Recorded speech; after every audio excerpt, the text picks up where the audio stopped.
உலகின் மிகப்பெரிய எண்ணெய் சுத்திகரிப்பு மையம் முகேஷ் அம்பானியுடையது என்றால் உங்களால் நம்ப முடிகிறதா?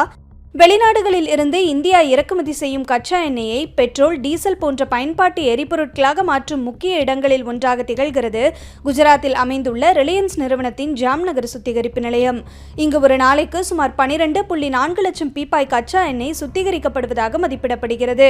இதற்கென்றே இங்கு 2 பெரிய சுத்திகரிப்பு ஆலைகள் செயல்படுகின்றன. உலகின் பல பகுதிகளில் இருந்து வரும் வெவ்வேறு தரத்திலான கச்சா எண்ணெய்களை சுத்திகரித்து அதிக மதிப்புள்ள பெட்ரோலிய பொருட்களாக மாற்றுவதோடு பெட்ரோல், டீசல், ஜெட் எரிபொருள், எல்பிஜி மட்டுமல்லாமல் பெட்ரோ கெமிக்கல்கள் போன்ற பல்வேறு தயாரிப்புகளும் இங்கு நிகழ்கின்றன. அதோடு பிளாஸ்டிக், கெமிக்கல்கள் மற்றும் தொழில்துறை மூலப்பொருட்களாக மாற்றுவதற்கான முயற்சிகளும் மேற்கொள்ளப்பட்டு வருகின்றன. இதன் மூலம் இந்தியாவின் சுத்திகரிக்கப்பட்ட பெட்ரோலிய பொருட்கள் ஏற்றுமதியில் ஜாம்நகர் சுத்திகரிப்பு நிலையம் குறிப்பிடத்தக்க பங்கு வகிப்பதால் பொருளாதாரத்திலும் முக்கியமானதாக திகழ்கிறது.